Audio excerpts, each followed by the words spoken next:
శ్రీమాత్రే నమః. శ్రీ గురుభ్యో నమః. తతో రావణనీతాయ సీతాయా శత్రుకర్షణః ఈయేషా పదమన్వేష్టం చారణాచరితే పది. ద్వాదశ రాశుల వారికి కూడా ఈ జూలై నెల నుండి ప్రారంభించి డిసెంబర్ నెల వరకు కూడా చాలా వరకు ప్రమాదకరమైన మిశ్రమ ఫలితాలు గోచరిస్తూ ఉన్నాయి. నేను ఇప్పుడు చెప్పినటువంటి శ్లోకం కూడా సుందరాకాండలో ఆంజనేయ స్వామి ప్రారంభించినటువంటి శ్లోకం. ఈ శ్లోకం ఏదైతే ఉందో ఇది ప్రత్యేకంగా ప్రతి ఒక్కరూ కూడా పఠించడం వలన విపరీతమైనటువంటి శక్తి లభిస్తుంది. మరొకసారి ఆ శ్లోకం చెప్తున్నాను. తతో రావణ నీతాయా సీతాయా శత్రుకర్షణ ఈయేషా పదమన్వేష్టం చారణాచరితే పది. మేషరాశి నుండి మీనరాశి వరకు కూడా ప్రతి ఒక్కరికి కూడా ఈ యొక్క 6 నెలల్లో ఎలా ఉండబోతుంది అనే విషయాన్ని ఇప్పుడు మనం తెలుసుకుందాం. తదుపరి కర్కాటక రాశి. కర్కాటక రాశి వారికి ఈ యొక్క జూలై నెల నుండి ప్రారంభించి డిసెంబర్ నెల వరకు చూసుకున్నట్టయితే జూలై నెలలో బుధుడు తన యొక్క లగ్న స్థానంలో బుధుడు సంచారము ఈ యొక్క సెప్టెంబర్ వరకు బాగుంది. నేను గ్రహ సంచారాలు ఏ ఏ ఇంట్లో ఉంటాయి అనేది క్లుప్తంగా చెప్తానండి. ఎక్కువగా చెప్తే మీకు కూడా బోర్ కొట్టేస్తుంది. కాబట్టి ఈ జూలై నెలలో చూసుకున్నట్టయితే గ్రహ సంచారాలన్నీ కూడా ఈ యొక్క కర్కాటక రాశి వారికి ఈ యొక్క దశమ స్థానము, నవమ స్థానము, అష్టమ స్థానంలో శుక్రుడు, శని, రాహుల యొక్క కలయిక అనేటువంటిది ఉంది. అలాగే ఆగస్టు నెలకు వచ్చేసరికి మాత్రం అలాగే గ్రహ సంచారం ఉంటుంది. కేవలము బుధుడు, కుజుడు అలాగే శుక్రగ్రహాలు మాత్రం మారుతూ ఉన్నాయి. ముఖ్యంగా జూలై నెల దాటిన తర్వాతకి ఆగస్టు నెలలో చూసుకున్నట్టయితే శుక్రుడు, గురువుల యొక్క కలయిక అనేటువంటిది మిథునంలో ప్రారంభమైంది. అలాగే సెప్టెంబర్కి వచ్చేసరికి సింహరాశిలోకి శుక్రుడు మరియు కేతు గ్రహాలు మారాయి. అలాగే అక్టోబర్ నెలలోకి వచ్చేసరికి ఈ యొక్క బుధుడు మరియు కుజ గ్రహాలు తులా లగ్నంలోకి వచ్చేసాయి. నవంబర్ నెలలోకి వచ్చేసరికి ఇది కాస్త వృశ్చికంలోకి, ఆ డిసెంబర్ నెలలోకి వచ్చేసరికి అది కాస్త ధనుస్సులోకి మారాయి. దీనివల్ల ఏమవుతుంది అని అంటే ముఖ్యంగా ఎఫెక్ట్ ఇచ్చేది వ్యాపారస్తులకి. మన సొసైటీలో చాలా వరకు ధనం అనేటువంటిది సర్కులేట్ అయ్యేది బిజినెస్ ద్వారా. కాబట్టి ఎవరైతే బిజినెస్ చేస్తూ ఉన్నారో వాళ్ళకు తీవ్రంగా ఈ యొక్క సెప్టెంబర్ నెలాఖరు నుండి ప్రారంభమైతే ప్రథమార్థం అంతా బాగుంది, ద్వితీయార్థంలో మాత్రం ఇబ్బందులు ఉన్నాయి. అది కూడా ఆగస్టు నెలలో కొద్దిగా ప్రారంభమై డిసెంబర్ నాటికి తీవ్రంగా నష్టాల బాట చాలా మంది వ్యాపారస్తులు పడేటువంటి అవకాశం ఉంది. రేట్లా ఉన్నట్టుండి పెంచలేరు, మిగిలినవన్నీ అలాగే జరుగుతాయి. ఉద్యోగస్తుల విషయానికి కూడా వస్తే అటు ఉద్యోగం మాని ఇంకో దానికి వెళ్ళలేనటువంటి పరిస్థితి, అలాగే ఉండి పని చేయలేని పరిస్థితి. గృహిణులు ఆటోమేటికల్ గా ఏమవుతుంది, ఈ ఎఫెక్ట్ ఇస్తే ఇంట్లో ఉన్న గృహిణులు ఇబ్బంది పడతారు, పిల్లలు ఇబ్బంది పడతారు, పిల్లల దగ్గర లేకుండా వృద్ధాప్యంలో ఉన్న ముసలివారు ఇబ్బంది పడతారు, చేతి వృత్తులు కుల వృత్తులు చేసేటువంటి వారు వీరు బాగా ఉంటే గానీ వారికి పని చెప్తారు, వారికి ఎఫెక్ట్ ఇస్తుంది. కాబట్టి అందరికీ కూడా, ఎందుకంటే బయట యుద్ధ వాతావరణాలు అలాగే ఉన్నాయి, ప్రమాదాలు ఇంకా ఎన్నో జరగబోతున్నాయి. పెద్ద పెద్ద పెట్రోల్ ట్యాంకర్స్ కూడా బ్లాస్ట్ అవ్వచ్చు. చిన్న పిల్లలకు మాస్ గా ఏదైనా సరే, చిన్న పిల్లలు మాస్ గా అంటే గ్రూప్ గా ఎవరన్నా పిల్లలు మృత్యువాత పడొచ్చు. ఎవరైనా సరే ఈ యొక్క ట్రావెలింగ్ చేసేటప్పుడు వాహనాలన్నీ కూడా యాక్సిడెంట్స్ అవ్వచ్చు, పెద్ద పెద్ద బస్సులు యాక్సిడెంట్ అవ్వచ్చు. జాగ్రత్తగా ఉండండి. దూర ప్రాంతాలకు ప్రయాణం చేసేవారు, ముఖ్యంగా ఈ రాశి వారికి విశేషంగా ఇలాంటివి ఎన్నో జరగబోతున్నాయి. చాలా జాగ్రత్తగా ఉండడం మంచిది. ఇది ఎవరిని కూడా భయపెట్టేటువంటి క్రమంలో మేము చెప్పడం కాదు. అందరూ బాగుండాలి, జాగ్రత్తగా ఉండాలి, అందరితో నేనుండాలి అనేటువంటిది నా యొక్క ఉద్దేశం. ఇదంతా గోచార రీత్యా చెప్పేటువంటి విషయంలో మాత్రమే. పూర్తిగా మీ జాతకం విశ్లేషణతో కావాలంటే మీ పేరు, మీ date of birth, time, place కింద ఉన్న నెంబర్కి వాట్సాప్ చేయండి. 2025 సంవత్సరంలో కేవలం 2025 రూపాయలు మాత్రమే ఛార్జ్ చేసి మీ దాకా ఈ జాతకం 60 నుండి 70 పేజీలు అందించడం జరుగుతుంది. దాని వలన ఎప్పుడెప్పుడు ఏమేం జరగబోతున్నాయి, అష్టక వర్గ, నవాంశ, దశ, అంతర్దశ, ఈ విభాగాలన్నీ కూడా క్లుప్తంగా మీతో డిస్కస్ చేయడం జరుగుతుంది.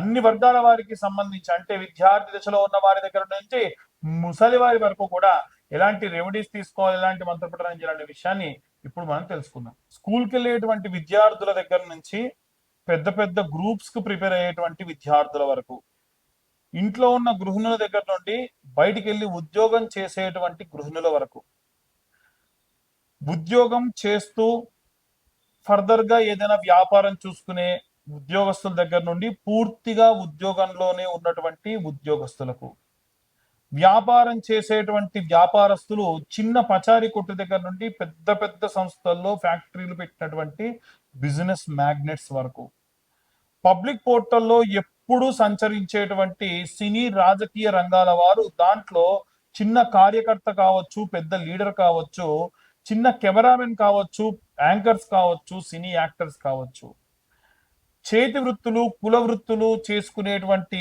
చిన్న చిన్న చిన్నకారు వ్యవస్థలో ఉన్నవారు కావచ్చు, రైతులు కావచ్చు, అలాగే తల్లిదండ్రులు దగ్గర లేకుండా వృద్ధాప్యంలో ఉన్నటువంటి ముసలివారు కావచ్చు, ఈ అన్ని వర్గాల వారు, వివాహం కోసం ఎదురు చూస్తున్నవారు, సంతానం కోసం ఎదురు చూస్తున్నవారు, కోర్టులో వ్యవహారాల్లో బాగా చిక్కుకున్న వారు, అందరికీ సంబంధించి రెమెడీస్ గురించి ఇప్పుడు చెప్పడం జరుగుతుంది.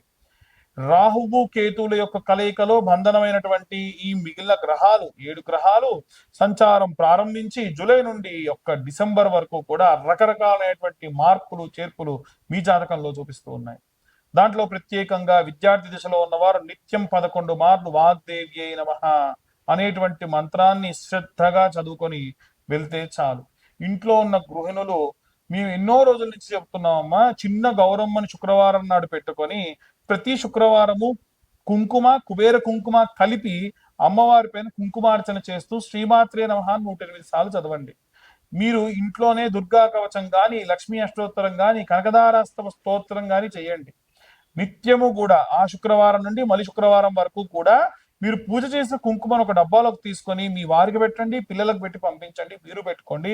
అద్భుతమైనటువంటి రిజల్ట్స్ వస్తాయి. మీరు నేనేదో పూజ చేసి మీకు పంపిస్తా అని చెప్పట్లా. మీరు చేసిన పూజ మీకు ఇంత ఇబ్బందులున్నో మీకు బాగా తెలుసు కాబట్టి మీరు బాగా చదువుకుంటారు కదా, అందుకనే వీటిని రెమెడీస్ అంటారు. మీకై మీరే చేసుకునేటువంటివి. టాబ్లెట్లు ఇవ్వడం వరకే నా బాధ్యత, అది వేసుకోవడం మీ బాధ్యత. వేసుకుంటే ఖచ్చితంగా పనిచేస్తాయి. కాబట్టి ఆ రెమెడీస్ అన్ని పాటించండి. ఆ కుంకుమార్చన చేసేటప్పుడు శ్రద్ధా భక్తులు, స్టవ్ మీద ఏదో పెట్టాను, ఆ పాలు పొంగుతున్నాయో లేదో, బయట వాళ్ళు ఎవరో పిలుస్తున్నారు, నాకు ఆఫీస్లో ఏం పని ఉంది, ఏమీ ఆలోచించకుండా శ్రద్ధగా 15 నిమిషాలే కదా అమ్మవారి కుంకుమార్చన చేసి ఆ కుంకుమ నిత్యం అందరూ ధరించండి. ఉద్యోగస్తులు ఎవరైతే ఉంటారో వీరు ఏమైనా సరే ఉదయం 11 మార్లు, రాత్రి 11 మార్లు ఓం నమ శివాయ అన్న మంత్రాన్ని చదవండి.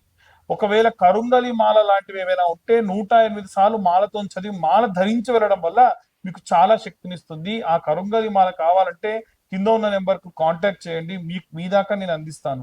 పూజ చేసి హోమంలో పెట్టి కేవలం 1016కే మీకు కరుంగలి మాలను నేను అందిస్తా. బయట ఇంకెక్కువ రేట్లు ఉన్నా సరే తక్కువ రేటుకి మీ దాకా ఇస్తా. అయితే వ్యాపారస్తులు ఎవరైతే ఉంటారో మీ వ్యాపార స్థలంలో ప్రత్యేకమైనటువంటి శౌచములు, ప్రత్యేకమైనటువంటి గాలి, ప్రత్యేకమైనటువంటి స్పర్శ దోషములు వచ్చేటువంటి అవకాశం ఉంది. ఒక డేట్ లో ఉన్న స్త్రీ ఎవరైనా షాప్ దాకా వచ్చి అడగొచ్చు.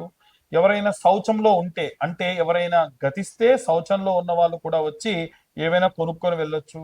అలాగే ఆ వ్యాపార స్థలానికి ఒకరిని కాదండి, ఎక్కడెక్కడి నుంచో సంచారం చేసి వచ్చిన వాళ్ళు కూడా రావచ్చు కదా. అలాంటివి ఏవి కూడా ఉండకూడదు అంటే చిన్న రెమెడీ, ఆవు నెయ్యి, స్వచ్ఛమైన ఆవు నెయ్యి ఒక చిన్న కప్పులో వేసుకోండి, తెల్ల ఆవాలు వేసుకోండి, సాంబ్రాణి, గుగ్గిలము, మైసాచి అని దొరుకుతాయి. మొత్తం పొడి చేసి ఆ పొడిని దాంట్లో ఒక చెంచాడు పొడి వేసుకొని కలుపుకొని చిన్న సాంబ్రాణి కప్పు వెలిగించి ఈ పదార్థాన్ని 11 మార్లు అందులో వేయండి. అది కూడా శుక్రవారం నాడు చేయండి, లేదా గురువారం సాయంత్రము, శుక్రవారం సాయంత్రం 2 రోజులు చేయండి. అక్కడ ఎప్పుడైతే పొగ పారుతుందో అంత ప్రత్యేకంగా ఉంటుంది. వ్యాపార స్థలం దగ్గర పటిక పెట్టుకోవాలి. ఉప్పు పోసి గాజు పాత్రలో పటిక పెట్టాలి. పటిక అంటే తినే పటిక కాదండి, మనం నీళ్లు శుద్ధత చేయడానికి గడ్డం గీసిన రాస్తారు కదా, ఆ పటిక పెద్ద పెద్దవి ఉంటాయి, అవి దొరుకుతాయి, అవి పెట్టుకోండి. అలాగే పసుపు కొమ్ములతోని మాల, ఇది అందరూ చేయొచ్చండి, ఒక వ్యాపారస్తులు కాదు, ఉద్యోగస్తులు కాదు, అందరూ. పసుపు కొమ్ములు మాలగా పూలు ఎలా అల్లుతారో అలా అల్లి మీ ఇంట్లో ఎదురుగ్గా అమ్మవారి ఫోటో పెట్టి అమ్మవారి మెడలో ఈ మాల వేయండి. దాని వలన ఎంతో ఎంతో ఎంతో నరదృష్టి ఉంటే పోతుంది.